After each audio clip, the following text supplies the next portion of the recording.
Friends, smart education academy के daily lecture में आप सभी का स्वागत है। देखिए, आज के लेक्चर में हम लोग एथिक्स के क्वेश्चन को डिस्कस करेंगे और इसका मैंने आपको रीजन पहले ही बताया है कि मैं एथिक्स और ऐसे पर ज्यादा फोकस क्यों कर रहा हूं, क्योंकि अधिकतर लोगों की जो प्रिपरेशन है उसमें ये दोनों चीजें छूटी रहती हैं। अंतिम समय तक इसके ऊपर ध्यान नहीं दिया जाता है। तो देखिए, जो क्वेश्चन हम लोग एथिक्स का डिस्कस करेंगे ये 2020 का जो यूपीएससी का मेंस था जो 2021 में कराया गया, तो वहीं पर जीएस पेपर 4 में आया हुआ ये क्वेश्चन है। क्वेश्चन क्या है देखिए, संवेगात्मक बुद्धि के मुख्य घटक क्या है, क्या उन्हें सीखा जा सकता है, विवेचना कीजिए। What are the main components of emotional intelligence, can they be learned, discuss. देखिए, जो क्वेश्चन का पहला पार्ट है ये तो आपको बहुत आसानी से बुक में भी मिल जाएगा और इसके साथ ही इंटरनेट पे भी ये बहुत आसानी से उपलब्ध है। लेकिन इसका दूसरा हिस्सा देखिए कि जो इमोशनल इंटेलिजेंस है, क्या इसको सीखा जा सकता है। देखिए, कुछ चीजें होती हैं जिनको हम लोग सीख सकते हैं। यानी कि कुछ स्किल ऐसी होती हैं जिनको आप सीख सकते हैं, जैसे आप कंप्यूटर चलाना सीख सकते हैं। इस तरह से आप, जैसे बहुत सारे लोग मेडिटेशन करना सीखते हैं। तो इस तरह से बहुत सी चीजें होती हैं जिनको आप सीख सकते हैं। तो क्या इमोशनल इंटेलिजेंस एक ऐसी चीज है जिसको आप सीख सके, इसके विषय में आपको बताना है। अब देखिए, आप मेरा आंसर सुने उससे पहले अच्छा होगा कि आप 2-3 मिनट के लिए यहाँ पर स्क्रीन को रोकें और थोड़ा सा विचार करें कि इमोशनल इंटेलिजेंस को क्या सीखा जा सकता है। और कुछ उदाहरण सोचिए कि कहां पर इमोशनल इंटेलिजेंस को अगर सीखा जा सकता है तो वो कौन सी फील्ड है जहां पर लोग इमोशनल इंटेलिजेंस को सीखते हैं। तो देखिए, इसका मैं आपको एक आंसर देता हूं, आपके माइंड में तुरंत क्लिक हो जाएगा। आप अगर स्पोर्ट्स की बात करें तो किसी भी तरह का कोई भी स्पोर्ट हो, हर स्पोर्ट में आपको इमोशनल इंटेलिजेंस की जरूरत पड़ती ही है।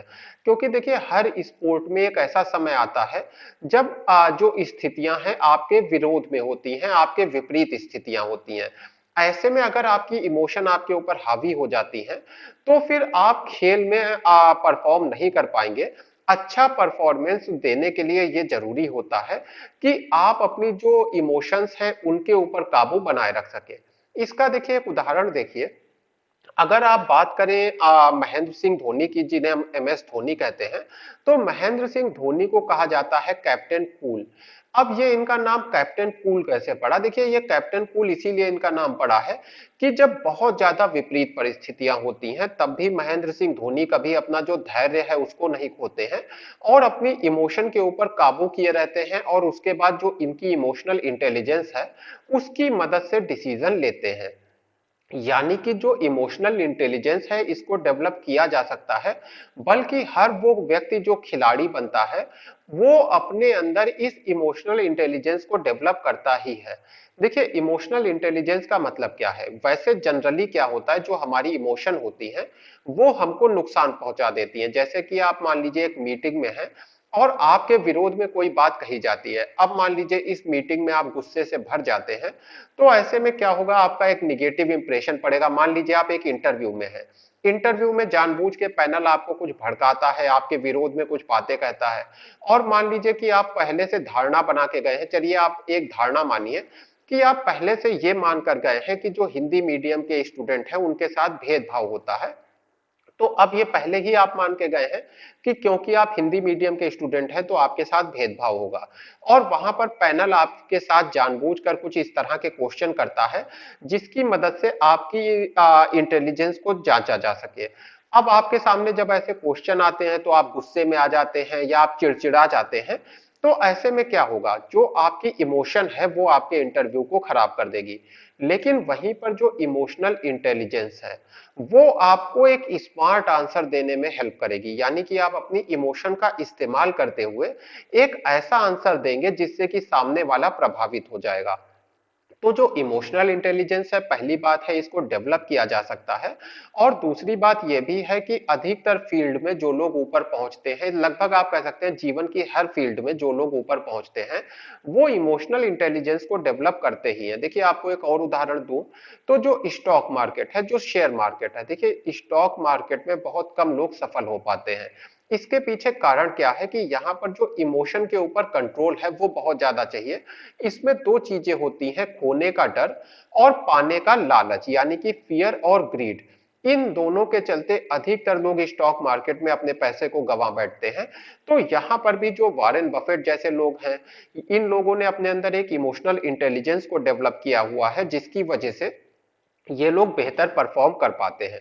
अधिकारियों की बात करें तो जैसे अशोक खेमका जैसे लोग हैं, निश्चित रूप से देखिए इन्होंने अपने अंदर इमोशनल इंटेलिजेंस को डेवलप किया है, क्योंकि इतनी बार इनका ट्रांसफर हुआ है, उसके बाद भी ये धैर्य पूर्वक अपना काम कर रहे हैं। जहां पर इनको बैठाला जाता है जिस पोस्ट पे, वहां पर ये एक अच्छा प्रदर्शन करके दिखाते हैं। तो यहां पर भी आपको इमोशनल इंटेलिजेंस देखने को मिलेगी। अब आते हैं देखिए इसके कंपोनेंट्स पे कि इमोशनल इंटेलिजेंस के कंपोनेंट्स क्या क्या होते हैं।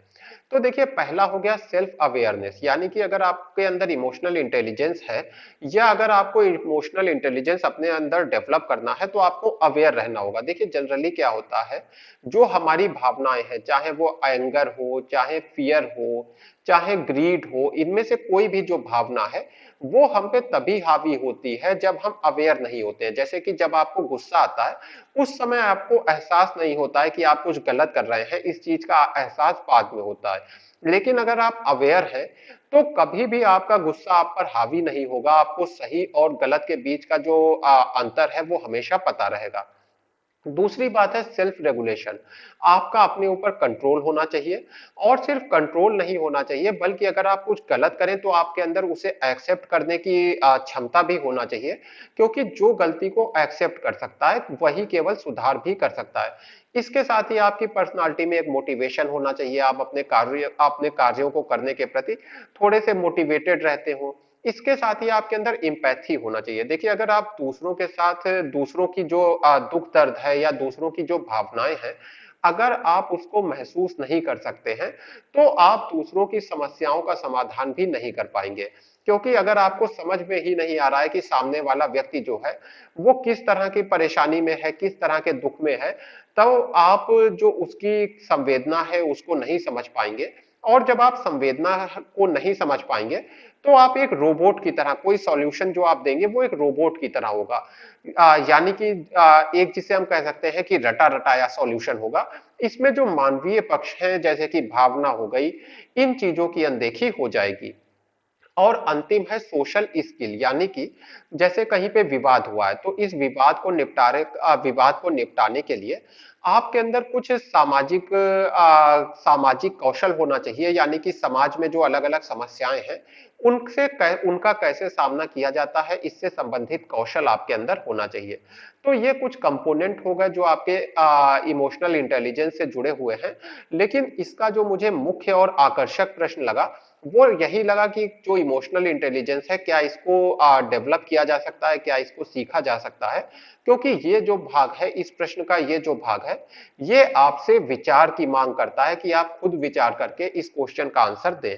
तो ये फ्रेंड्स अपना आज का एथिक्स का क्वेश्चन हो गया।